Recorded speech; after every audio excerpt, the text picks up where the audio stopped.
Well, welcome back to the Don and Gina Real Estate and Finance Show, the National Real Estate Cafe. We're throwing it all in one to make sure you get the information that's really important right now. And we're going to do a three-part series about what's happening in the real estate market, right, Gino?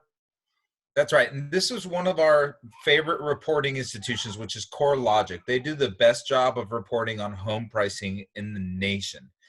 They're a really good source for us. Now, what's really interesting that we're going to look at here is that these numbers are through the end of March, which means there was already some coronavirus impact in these numbers. Of course, we anticipate that April numbers will be a little bit worse, but the good news is that we're starting to see reporting that's relevant to our market. What's relevant is that we have to do these from our home now, and you could tell by the background at Gino's house. I yelled at them 100 times. I said, guys, be quiet. Guys, be quiet. They don't listen. Impossible.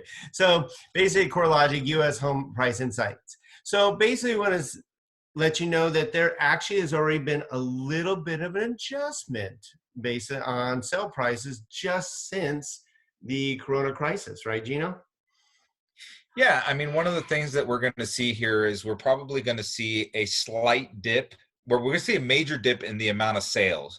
But that's not because there wasn't any buyers. That's because sellers pulled their house off the market. And we were already in an inventory crisis. And now that just made it worse. Yeah, I mean, what's amazing though, we're still 4.5% over March of last year. Because remember, we had a horrible fourth quarter going into the first quarter of 2019, and we were down on sales. Since then, it picked up. And again, we think down the road it's going to, because we just don't have enough inventory. But now remember that these are sales that closed in March, Don, which Right. means that these are escrows that initiated in February. So the initiation of these escrows was pre-COVID, but that means they still closed. That's exactly right. Yeah. So month over month, there was still an increase of over 0.5%. And basically, we're just still seeing some trends of, but here it is, the union commentary. They said, but these are 1 to 2 months behind. And CoreLogic, their insight on this, Gino, is they said that they still see about a 1% annual increase over home prices nationally, March over March, meaning they still see a price increase in the hot markets like ours. I still see we're going to see 4 to 5%. Yeah, I think one of the other things you have to take into consideration is, as usual, real estate is hyper local. And if you're in an area that's concentrated with a lot of cases where there's a lot of fear and hospital problems, and like if you're in New York City, it's probably going to get hit pretty hard, Don. I mean, realistically speaking, that economy isn't moving right now. People are absolutely locked down at home. There we go. So our opinion's always been pretty much consistent. We're just going to continue to show you the numbers of how it is affecting the markets in real time. But this is actually a delayed response. We do think there's going to be a little slowdown because, like Gino said, the sellers have pulled back. They just aren't confident. But once the inventory gets up and people get more confident, we're already seeing activity pick up.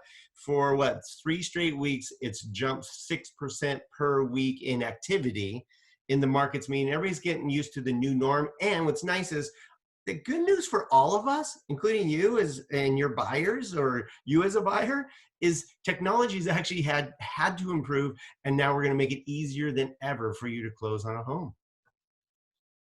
Yes. So ultimately speaking, this is probably the last great report we see.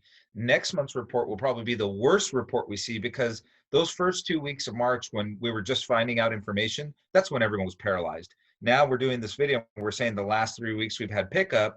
That means that there was a paralyzation, and then the last 3 weeks there's been normalization. So next month's reports are going to be a little stern.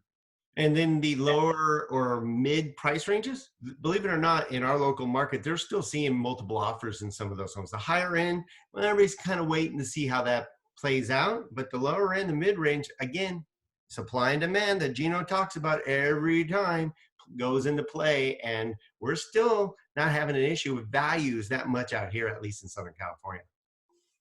So far, the market's been stable. We haven't seen any price depreciation for the moment, but we'll keep you up to speed. And if we do, we'll let you know. So you can always find out more by going to donandgino.com. Subscribe to our YouTube channel, or you can get these sent right to your phone by texting NREC to the number 58885. Thanks for tuning in. And tomorrow will be another report about How is everybody paying their mortgage through all this? Stay tuned.